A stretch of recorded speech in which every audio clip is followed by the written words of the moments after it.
जय Bholenath. Hello, welcome back, नमस्ते। कैसे हैं आप सब? उम्मीद करती हूँ आप सब अच्छे होंगे। और सुबह का है टाइम, नहा के मैंने सूर्य देव को जल चढ़ा दिया है। और यहाँ पे बच्चों की दादी जी बना रही हैं चूल्हे पे बाजरे की रोटी।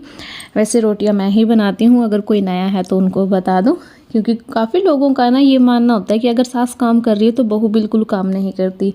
तो जी, ज़रूरी नहीं है, जो काम सास कर रही है वही सिर्फ इम्पोर्टेंट है। इम्पोर्टेंट सारे काम होते हैं और बाकी भी काम बहुत सारे होते हैं, तो हम मिलके काम कर लेते हैं। तो बाजरे की रोटी सर्दियों में, मक्की और बाजरे की रोटी बच्चों की दादी जी ही बनाती हैं, अदरवाइज़ मैं ही खाना बनाती हूँ। और कभी तबीयत ख़राब होती है तो वो भी बना देती है और बना देती हैं, आई एम सॉरी। तो यहाँ पे मैंने फिर से चाय बनने के लिए रख दिया, क्योंकि जो सुबह चाय बनाते हैं वो फिर सब सुबह उठ के सब पीते हैं, तो फिर वो कम रह जाती है। फिर बाजरे की रोटी के साथ सब चाय ही लेते हैं। बच्चों को दूध देती हूँ, बट मैं, मेरे ससुर, हस्बैंड, मेरी सास सब चाय लेते हैं। तो फिर चाय दोबारा से मैंने बनने के लिए रख दी है। और जो बर्तन हो गए हैं, बच्चों ने खाना खाया है, बच्चों के दादाजी ने खाया है, तो वो बर्तन हो गए हैं दोबारा से, तो उनको भी साथ ही साथ साफ़ कर दूँगी। साथ ही साथ यहाँ चाय भी बनती रहेगी। और बच्चों का स्कूल जाने का भी यही टाइम होता है, तो मतलब ये टाइम पूरा भाग दौड़ का होता है। पर आज थोड़ा सा ये है कि आज बच्चों की छुट्टी है, तो ये नहीं है, मतलब जो 1 घंटा मुझे उनके ऊपर जाता है वो मेरा बच जाएगा। और बर्तन साफ़ करने के बाद यहाँ पे मैंने छोले, वाइट वाले चने भिगो के रखे थे रात को, तो वो उबलने के लिए रख दूँगी। क्योंकि आज जहाज नहीं आया, ऊपर पर्व है, जो खाटा है ऊपर चारपाई, उसको खींच रही है, वो उसकी साउंड आ रही है। तो जी नमस्कार, कैसे हैं आप सब? उम्मीद करती हूँ आप सब अच्छे होंगे और आपके घर परिवार में सब कुशल मंगल होगा। तो टाइम हो गया 10:18। हाँ, 18-19 हो गए। लाइट इसकी नहीं है। और आज संडे है, तो आज है सप्तमी तिथि। तो हमें आज जो मंदिर होता है, मंदिर में हमें देनी थी रोटी, पर जो मंदिर के बाबा हैं वो यहाँ पे नहीं हैं, तो इस कारण फिर हमने डिसाइड किया कि हम लड़कियों को खाना खिला देंगे। तो आज बनेंगे छोले, पूरी, हलवा। और छोले बनाऊंगी भंडारे वाले। तो अभी छोले मैंने उबाल दिए हैं, बस तड़के की तैयारी करती हूँ और आटा लगा देती हूँ। ऊपर से ओरिगैनो के पत्ते, अजवाइन, उसके पत्ते तोड़ के लाती हूँ ताकि पूरी में डाल सकूँ। पहले ये था कि पत्ता गोभी है उसकी सब्ज़ी, फिर मैंने सोचा कि बच्चे नहीं खाते हैं, तो मैंने छोले ही भिगो दिए थे रात को। और एज़ यूजुअल जो मेरी शॉल है वो पर्व लेके चली गई है। मैं जो भी शॉल ओढ़ती हूँ उसको वही अच्छी लगती है और वो वही ले लेती है, तो मैं ये ले लेती हूँ। बड़ी शॉल मुझसे ली नहीं जाती, छोटी मेरे पास 2-3 शॉल है, तो मुझे वही अच्छी लगती है। और हस्बैंड गए हैं खेत घास लेने के लिए, पक्ष गया है साइकिल लेके घूमने के लिए, पर ऊपर खेल रही है। पर्व का हेयर वॉश मैंने कर दिया है, काम सारा ख़त्म हो चुके, कपड़े वॉश अभी नहीं करने, दोपहर के बाद देखती हूँ, टाइम लगा तो, अदरवाइज़ चाहे जो भी रहेगा। चलिए अभी खाने की तैयारी करते हैं। आज का व्लॉग थोड़ा सा लंबा हो जाएगा, क्योंकि मैंने आपके साथ आज पूरा रूटीन शेयर किया है। मतलब रूटीन क्या, आज हमें, जैसा कि मैंने बताया कि कन्या भोज कराना है, कन्याओं को खाना खिलाना है। तो उसके लिए मैंने सुबह ही, आपने देखा, छोले भिगो के रख दिए थे और उनकी सीटी भी लग चुकी है, मतलब वो उबल चुके हैं। तो आ गई हूँ अब मैं किचन में। तो जो मैंने लहसुन प्याज तो स्किप कर दिया है, मैं आज भंडारे वाले छोले बनाऊँगी, पूरी के साथ अच्छे लगते हैं। और दूसरा ये कि वो जल्दी बन जाते हैं। और ये भी है कि चलो, जब हम कुछ कन्या भोज वगैरह करवाते हैं तो ऐसा ही खाना बनाना चाहिए, बट हमारे मूड पे डिपेंड है। अगर हमें लगता है कि चलो लहसुन प्याज वाला बनाना है तो वो भी बना देते हैं, क्योंकि मंदिर में भी खाना देते हैं। तो वहाँ पे जो बाबा रहते हैं तो वो मतलब ऐसा नहीं करते कि लहसुन प्याज का है मैं नहीं खाऊंगा, तो वो खा लेते हैं। तो हम कभी डाल भी देते हैं, कभी नहीं डालते हैं। तो सामान की तैयारी शुरू कर दी है। तो बस इसमें सामान ये डलेगा, अदरक, हरी मिर्च, टमाटर, तो ये ही डालूँगी। तो सबसे पहले फिर मैंने अदरक को और हरी मिर्च को अलग से काट के उसको कूट लिया है इस कुंडी में, मतलब आगे कूटूँगी। और टमाटर को बारीक बारीक चॉप कर लूँगी। और बस थोड़े से खड़े मसाले जो होते हैं वही यूज़ करूँगी, जो कि आपके साथ मैं आगे शेयर करूँगी। उसमें से कुछ नेसेसरी हैं, कुछ मतलब ऑप्शनल हैं। अगर आपके पास है तो डाल दीजिए, अगर नहीं है तो आप मतलब सिर्फ लौंग इलायची से भी काम चला सकते हैं। कोई ये नहीं है कि आपको वो ज़रूर ही डालने हैं। तो यहाँ पे मैं अदरक और हरी मिर्च को कूट रही हूँ। इस साइड इसलिए नहीं कूटती क्योंकि वहाँ पे जो टाइल है वो सॉलिड है, वो टूटती नहीं है, अच्छी है। बट इधर जो टाइल्स हैं वो मतलब थोड़ा सॉफ्ट में, अगर इनके ऊपर मैं कूटूँगी तो ये टाइल्स ही मतलब टूट जाएंगी, इनके अंदर दरार आ जाएगी।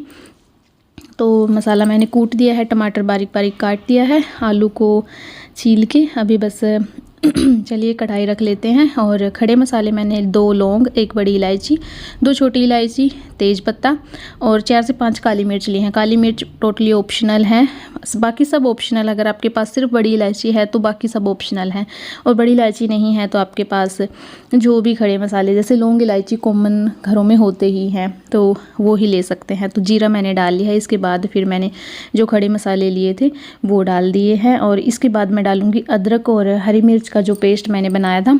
और यहाँ पे फ्लेम मैंने शुरू में कम ही रखी है, लो रखी है, ताकि मसाले एकदम से जल ना जाएं। हमें इनका टेस्ट चाहिए प्रॉपर, इनको जलाना नहीं है। बस ये हल्के से ब्राउन हुए तभी के तभी मैंने इसमें डाल दिया है हरी मिर्च और अदरक का पेस्ट। अभी इसको भी हम थोड़ी सी लो फ्लेम पे पकाएंगे क्योंकि हरी मिर्च है, अगर आपने फ्लेम तेज़ कर दी तो ये एकदम से मतलब आपको इसकी धसक है जो वो आपकी नाक में चली जाएगी और आपको खांसी होगी, मतलब इसका जो धुआं है वो उठेगा। तो उसकी वजह से इसको बिल्कुल लो फ्लेम पे हमने पकाना है ताकि ये जले ना। और इसके बाद फिर मैंने इसमें डाल दिए हैं टमाटर, और टमाटर डालने के बाद मैंने मीडियम फ्लेम कर ली है, लो से मीडियम कर ली है। और अब इसको थोड़ी देर के लिए पकने के लिए छोड़ देंगे ताकि इसका छिलका है जो नरम हो जाए। अब इस टाइम आप इसमें नमक भी डाल सकते हैं, पर मैं इसमें सारे मसाले पानी में घोल के डालूँगी क्योंकि अगर लहसुन प्याज होता है तो उसके अंदर मतलब वो थोड़ा सा पानी छोड़ दे तो हम हल्दी वगैरह उसमें डाल देते हैं, उसमें जलने का खतरा नहीं रहता। पर इसमें हमने मतलब टमाटर वगैरह ही डाला है तो सिर्फ इससे काम नहीं चलेगा, इसीलिए मैंने इसमें पानी डाल दिया है। और पानी में घोल के फिर मैं इसके अंदर डालूँगी। आप दही के अंदर भी इनको घोल सकते हैं, पर दही मैंने यहाँ पे यूज़ नहीं किया। मैंने पानी में इसको घोल के जो टमाटर की मैंने ग्रेवी बनाने के लिए मतलब टमाटर पकने के लिए डाला है उसके अंदर मैं इसको डाल दूँगी। यहाँ पे मैं टमाटर को थोड़ा दबा के मतलब पूरी इसकी प्योरी बना रही हूँ। प्योरी भी बना के आप डाल सकते हो, पर इतना टाइम मेरे पास नहीं था और ज़रूरत भी नहीं है। जब ऐसे टमाटर गल जाए तो उसको आप अच्छे से मैश कर दीजिए और जो आपने मसाले का घोल हल्दी नमक मिर्च का घोल बनाया है वो इसमें डाल दीजिए और इसको मीडियम फ्लेम पे पकने के लिए छोड़ दीजिए ताकि अच्छे से तेल छोड़ जाए। और उसके बाद हमने जो छोले वगैरह हैं वो इसके अंदर डाल देने हैं। अगर आप काले चने बना रहे हैं तो वो सेम, और राजमा मटर आलू या कोई भी सब्ज़ी बना रहे हैं मतलब बिना लहसुन प्याज से, तो ये प्रोसेस है, उस सारी सब्जियों का यही प्रोसेस है। तो आप बना सकते हो। मतलब हमें लगता है ना भंडारे में खाना बड़ा टेस्टी होता है, तो वही देखो कुछ तो एक तो वो होती है कि भक्ति की भावना से बनाया जाता है, वो भी होता है, और दूसरा मतलब उसमें लहसुन प्याज नहीं डाला जाता तो इसको एक डिफरेंट सा टेस्ट आता है। जो खड़े मसाले होते हैं उनका अलग सा टेस्ट आता है। तो जी छोले मैंने डाल दिए हैं और जितना पानी चाहिए था, क्योंकि अभी इसको उबलना भी है तो पानी थोड़ा सा एक्स्ट्रा डालूंगी, मतलब 1 या आधा गिलास एक्स्ट्रा डालूंगी क्योंकि इसको उबल के फिर वो पानी उड़ भी जाता है। और जो खड़े मसाले हैं साथ में पका के मैं फिर बाद में इनको मैं अलग कर दूँगी क्योंकि फिर जब ये मुँह में आते हैं तो फिर मतलब हमें अच्छा नहीं लगता। हाँ जो खा लेते हैं तो उनको तो अच्छा लगता है, जिनको पता होता है कि हेल्दी है खा लेने चाहिए, पर वैसे मुंह में आते हैं तो इनका टेस्ट बिल्कुल गंदा लगता है। और इसको मैं फिर बाद में निकाल दूँगी। और अब आ गई हूँ मैं ऊपर मैं ओरिगैनो के पत्ते मतलब अजवाइन उसके पत्ते लेने के लिए आई हूँ। ओरिगैनो जो हम पिज़्ज़ा के ऊपर डालते हैं ये वही ओरिगैनो है। ये अजवाइन होती है एक प्रकार की, अजवाइन 5 प्रकार की होती है तो उनमें से ही एक प्रकार ये भी है ओरिगैनो।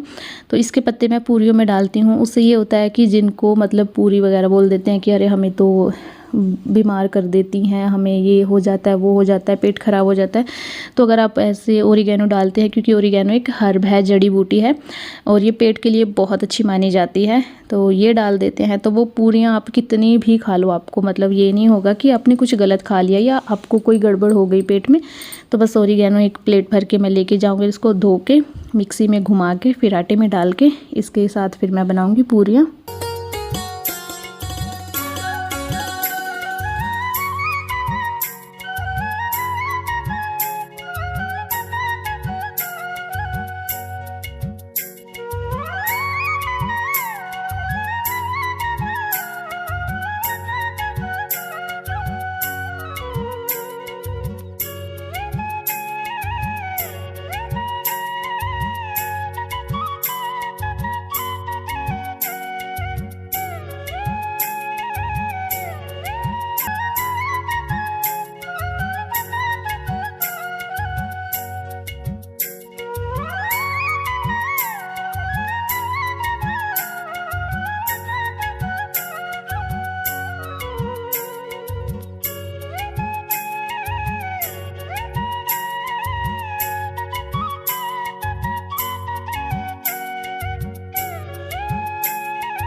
तो जी सब्ज़ी भी हमारी पक के तैयार है, ये देखिए। और आप देख सकते हो जो इसका तेल है वो ऊपर आ गया है। बट थोड़ी देर के लिए मैं इसको और पकाऊंगी, थोड़ा सा खुला पकाऊंगी। और पानी है जो बिल्कुल जितना इसमें चाहिए था उतना ही रह गया है। और ये देखिए इसकी थिकनेस, इसकी मतलब सब कुछ बिल्कुल परफेक्ट है और टेस्टी भी बनी थी। आप ट्राई कीजिएगा, बहुत अच्छी लगती है। और जी इसके बाद फिर मुझे लगाना था आटा, और उसके लिए फिर मैंने आटा लिया और थोड़ा सा मतलब 1 या आधी कटोरी मैंने इसके अंदर सूजी की डाली। बेसन भी डाल सकते हैं आप, पर बेसन मैंने नहीं डाला। अब इसके अंदर मैं डालूँगी नमक, मिर्च, और मिर्च थोड़ी सी ही डालूँगी, नमक डालूँगी, और थोड़ी कसूरी मेथी, अजवाइन थी मेरे पास तो मैंने वो डाल लिया। अदरवाइज़ अगर आप ओरिगेनो वगैरह डाल रहे हैं तो उसकी ज़रूरत नहीं है, पर मैंने ऐसे ही डाल ली, मेरे पास पड़ी थी। तो थोड़ी सी अजवाइन, और फिर मैंने इसमें रिफाइंड ऑयल डाल के इसको अच्छे से मिक्स कर लिया। मिक्स करने के बाद फिर मैंने इसमें ओरिगेनो का जो पानी था, जो पत्ते मैंने पीस के रखे थे, वो डाल दिए। और फिर उनको अच्छे से मिक्स किया। मिक्स करने के बाद बिल्कुल टाइट सा डो, जैसा कि हम पूरियों का लगाते हैं वैसा डो हमने लगा लेना है। आपको लगाना ही आता होगा, बस जस्ट मैं बोल रही हूँ।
इसको तेल लगा के मैं थोड़ी देर रेस्ट के लिए रख दूँगी, क्योंकि अभी इसको और भी मोइन देना है। और यहाँ पे थोड़ा आटा फैल चुका था, तो मुझे बड़ा ये हो रहा था कि इस आटे को साफ़ करूँ, बट बड़ी मुश्किल से मैंने आटा लगाया। मुझे ये होता है बीच में ही साफ़ कर दूँ, फिर वो हाथों को पोंछा लग जाता है, गंदा हो जाता है। और यहाँ पर मैं चाशनी बनने के लिए रख दूँगी। चाशनी हलवे के लिए मैंने पानी ज़्यादा डाल दिया था, फिर वापस से मैंने इसका पानी निकाला। फिर जब मैंने देखा कि अरे ये बहुत ज़्यादा हो जाएगी चाशनी, क्योंकि सूजी थोड़ी कम थी, और मतलब इतना हलवा नहीं बनाना था कि इतनी चाशनी लगे। इसमें थोड़ा सा मैंने फूड कलर यूज़ किया है, और इसमें थोड़ा सा मैं डाल दूँगी इलायची पाउडर। और हलवा आज मैं थोड़ी एक नई ट्रिक से बना रही हूँ, मैंने देखा था तो सोचा आपके साथ शेयर करूँगी। और काफ़ी टेस्टी बनता है हलवा उससे। जैसे हम शादियों वगैरह में खाते हैं, कहीं पे हलवा खाते हैं, मतलब कई बार बनता है ना, कोई छोटा ओकेज़न होता है, जैसे सगाई वगैरह होती है, या फिर कुछ ऐसा बर्थडे सेलिब्रेशन या कुछ भी थोड़ा सा छोटा सेलिब्रेशन होता है, तो उसमें बनाते हैं तो बहुत टेस्टी बनता है। वैसे तो वो मूंग दाल का होता है, बट कई बार मूंग दाल की बजाय हलवा बेसन का और सूजी का होता है, तो वो बहुत अच्छा लगता है। तो हम सोचते हैं कि कैसे बनता है, तो मुझे अभी ये ट्रिक मालूम हो गई है कि वो कैसे बनता है। सबसे पहले तो मैंने घी लिया और उसमें मैंने बेसन डाल लिया है।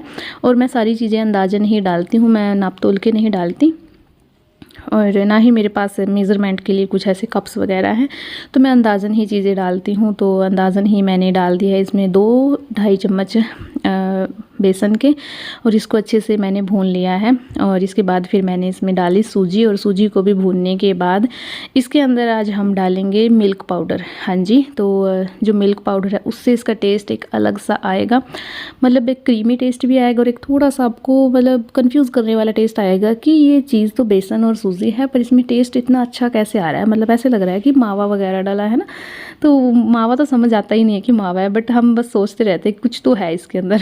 तो वही है जी, वो ड्राई मिल्क पाउडर होता है, सूखा दूध, तो मेरे पास पड़ा था, तो बस 1-1.5 चम्मच मैं उसका डालूंगी इसके अंदर। ये देखिए, बट मेरे पास ये है कि जो सूखा दूध है ये फ्लेवर्ड है, ये इलायची फ्लेवर्ड है, तो इसमें थोड़ा सा कलर ग्रीन आ जाता है। बट मैंने ग्रीन फूड जो कलर फूड मैंने जो चाशनी में डाला है, कलर इसका वही आएगा।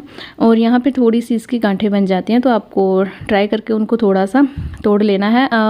ज़्यादा बड़ी गांठें ना हो, छोटी छोटी गांठें। ये है जब हलवा पूरी तरह तैयार होगा तो वो उसके अंदर मिक्स होके अच्छे से मतलब बिल्कुल ठीक हो जाएगा, कोई ऐसी गांठें नहीं आएंगी। बट कोशिश करनी है कि आपको वो गांठें आप तोड़ लें। और देखिए हलवे का कलर बिल्कुल अच्छा आ गया है। अब इसके अंदर मैं थोड़ी थोड़ी करके चाशनी डालूंगी, एकदम से नहीं डालूंगी ताकि गांठें ना पड़े।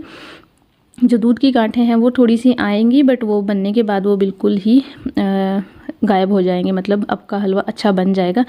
जैसे जैसे ये टाइट होता जाएगा, हलवा अच्छा सेट होता जाएगा और ये पूरी गांठें उसके अंदर मिक्स हो जाएंगी। और ये जब मुंह में आएंगी, मतलब वैसे तो पता ही नहीं चलता कि आ रही हैं, क्योंकि हमने बनाया, हमने खाया तो नहीं पता चल रहा था।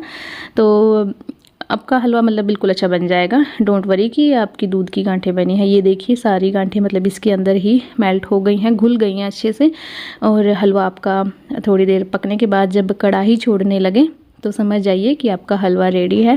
मैंने थोड़ा सा पतला रखा है इसको, क्योंकि जब तक शायद मुझे ये था कि खाना पता नहीं कितने टाइम में मतलब लड़कियां आएंगी, कन्याएं आएंगी, कि तब तक ये बिल्कुल सख्त ना हो जाए। तो इसीलिए बस फिर मैंने इसको थोड़ा सा पतला ही बंद कर दिया था। और इसको मैं अलग बर्तन में डाल लूँगी। हमारा हलवा बन के बिल्कुल रेडी है। ये देख कितना सुंदर भी लग रहा है। और ये देखिए अब लास्ट में अगर आप चाहो तो इसके ऊपर आप 1 चम्मच घी का डाल सकते हैं। उससे ये होगा कि जो इसकी शाइनिंग है वो बनी रहती है और सुंदर भी लगता है। मतलब अगर आप कहीं इसको मतलब गेस्ट के सामने रखते हो तो उससे इसकी शाइनिंग बनी रहती है। और इसको मैंने डाल लिया है अलग कंटेनर में ताकि ये गर्म रहे, क्योंकि सर्दियां हैं तो फटाफट से चीज़ें ठंडी हो रही हैं। इसको मैंने इसके अंदर डाल के गर्म रखने के लिए इसके अंदर डाल के रख दिया है। सब्ज़ी बन चुकी है, आटा लग चुका है, बस एक बार और हाथ लगाना है आटे को।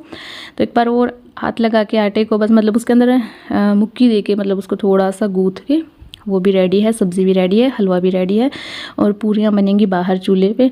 और पर मेरी हेल्प कराएगी। अब आप सोचो कि इतनी छोटी बच्ची से काम करवाते हैं, तो भाई अगर हम ना भी करवाएं तो हमारा ना दिमाग खा लेती है, मुझे बनानी आती है। वैसे भी उस मशीन को डाल के मतलब मशीन के अंदर जो पूरी बेलने की मशीन होती है उसमें डाल के उसको बस प्रेस ही करना होता है, तो वो कर देती है, उसको अच्छा लगता है। फिर हमें मतलब जब हमें किसी चीज़ का सुख मिल जाता है ना, तो हम सोचते हैं कि चलो कर लेगी तो ठीक है। तो आज हम मतलब इतना बिज़ी थे, मतलब काम बहुत थे, तो ये था कि चलो उसकी हेल्प ले लेते हैं। तो पहले जब मैंने पूरी बनाई तब भी उसने मेरी हेल्प की, और उसके बाद फिर बच्चों की दादी जी ने पूरियाँ बनाई, क्योंकि उन्होंने बोला कि सर्व मुझसे नहीं होगा, तुम डाल डाल के लड़कियों को देती रहो, पूरियाँ मैं बना दूँगी। तो कुछ पूरी मैंने बनाई, कुछ पूरी उन्होंने बनाई, और जब लड़कियाँ आ गई थी तो फिर उनको खाना फिर मैं दूँगी। और ये देखिए आटा हमारा बिल्कुल सॉफ्ट हो चुका है, आप देख सकते हैं। तो बस अभी इसकी पूरियाँ बनने के लिए रेडी हैं। अगर आपको जल्दी है पूरी बनाने की तो आप थोड़ा सा पतला कर लीजिएगा। अगर आप ये है कि अच्छी और सख्त खस्ता पूरी चाहिए तो आप टाइट ही रखिएगा डो को। बस इसको मैंने रख दिया यहाँ पे, और अब जाके आग जलानी है। और कढ़ाई है जो वो रख दी है मैंने, तेल डाल दिया है गर्म होने के लिए। ये तेल पहले इसके अंदर हमने गुलगुले बनाए थे, तो वही तेल है, तो इसको ही दोबारा से यूज़ करेंगे और इसी लोटे के अंदर डाल के इसको फिर से वापस रख देंगे। यहाँ पे देखिए मेरी गुड़िया आ गई है। और मतलब जब भी मैं इसको वीडियो, जब पहले तो मतलब जब ये मेरे पास बैठी थी इतनी बकवास कर रही थी, मतलब मुझे इरिटेट कर रही थी। मैं ये बोल रही थी कि मैं खुद बना लूँगी, बस तू चली जा। पर ये ना तो गई, और अभी मैं इसको देख रही हूँ तो मुझे इतनी प्यारी लग रही है ना ये, कि कैसे काम कर रही है। देखो मेरी बेटी, यार जब घर में बेटियां होती है ना तो एक सुकून ये होता है सोच के कि इन फ्यूचर कोई तो है मेरे साथ, मेरा हाथ बटाने के लिए। और जिनके घर में सिर्फ लड़के लड़के होते हैं, मैं सोचती हूँ कि यार उनको तो कभी मतलब ये नहीं होगा कि हाँ कोई है मेरे साथ हाथ बटाने के लिए, है ना। तो लड़कियाँ मतलब भगवान की देन होती है यार, ये भी मतलब एक पुण्य होता है हमारा, जिसका फल ये होता है। जो बोलते हैं ना कि लड़कियां हो गई, अरे भाग्य में कुछ नहीं है यार, लड़की है तो मतलब समझो आपका भाग्य बहुत बलवान है। और वैसे भी लड़कियां ही होती हैं ज़्यादातर माँ बाप की, तो लड़के तो मतलब अपनी फैमिली में घुल मिल जाते हैं, बट लड़कियां अपनी फैमिली में घुल मिल के भी अपने माँ बाप को नहीं भूलती हैं। उनके लिए फिर भी प्रायोरिटी अपने माता पिता ही रहते हैं। मैं खुद से ही बोल रही हूँ, आज चाहे मेरे पास सब कुछ है, मेरे हस्बैंड हैं, बच्चे हैं, पर आज भी मतलब मेरे पापा और मेरी मम्मी मेरे लिए सबसे ऊपर है। क्योंकि जो बच्चों के लिए माँ बाप सोच सकते हैं ना, वो हस्बैंड, वाइफ, बच्चे कोई भी नहीं सोच सकता। अगर हमारे साथ कुछ गलत हो रहा है ना, तो सिर्फ माँ बाप, या हम गलत भी हैं तो सिर्फ वही झुकेंगे, दूसरा हमारे सामने ना ही झुकेगा, ना हमारी खुशी के लिए, ना ही हमारे दुख के लिए। और सिर्फ हमारी ज़िंदगी से, हमारे दुख से, सुख से माता पिता को ही फ़र्क पड़ता है। दूसरों को कोई फ़र्क नहीं पड़ता, उनके लिए होता है कि जो ठीक है, नहीं है तो नहीं है, हमें क्या है। पर माता पिता ऐसा नहीं करते। माता पिता तो मतलब बस क्या बोलूँ, चलिए इसके बारे में बहुत लंबा हो गया ये लेक्चर। तो जी पूरियाँ बन के रेडी हैं और जो हमारी कन्याएं हैं वो भी आना शुरू हो गई हैं। वैसे हमारा प्लान था कि हम 7-8 कन्याओं को न्योता दे देंगे, मतलब बुला लेंगे और मतलब खाना खिला देंगे। पर जब देखा कि चलो उनको भी बुला लेते हैं, वो भी लड़कियां हैं, तो हमने 12-13-14 लड़कियां हो गई थी, तो सबको खाना खिलाया। और पूरा खाना मतलब हमें ये था यार कम ना रह जाए, पर बच गया था। फिर भी कहते हैं ना, अगर आप कुछ ऐसा काम कर रहे हो और नीयत अच्छी है तो भगवान भी मतलब देखता है कि हाँ नहीं यहाँ पे इनकी नाक रखनी है और लाज रखनी है, तो भगवान ने हमारी लाज रखी। तो पूरा सामान मतलब बच गया था और सब ने खा भी लिया था अच्छे से। तो अभी मैं पूरियाँ बना रही हूँ, बट फिर जब थोड़ी पूरियाँ बन गई थी तो बच्चों की दादी जी ने, जो हमारे बाबा जी हैं जिनका किचन में आपने देखा होगा हम दीपक भी जलाते हैं, तो उनको भोग लगा दिया था और गाय को दे दिया था। उसके बाद आ गई थी लड़कियाँ, अभी उनको देना था खाना।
सबने खाना खा लिया, मैं और मेरे हस्बैंड बचते हैं। बट पहले सोचा कि बर्तनों को साफ़ करके फिर आराम से खाना खाएंगे। और एक रहता था प्रतीक, तो फिर मैंने तभी उसको भी बुलाया। पहले ये था कि चलो कन्याओं को खाना खिला देते हैं, फिर प्रतीक पक्ष जो भी बच्चे हैं फिर वो खा लेंगे। अभी बस तो प्रतीक भी आ गया है और हमारा काम भी हो गया है डन। तो यही था आज के इस व्लॉग में। आई होप आपको अच्छा लगा होगा। अच्छा लगा तो प्लीज़ लाइक करना, शेयर करना, कमेंट करना, और चैनल पर नए हैं तो सब्सक्राइब भी कर।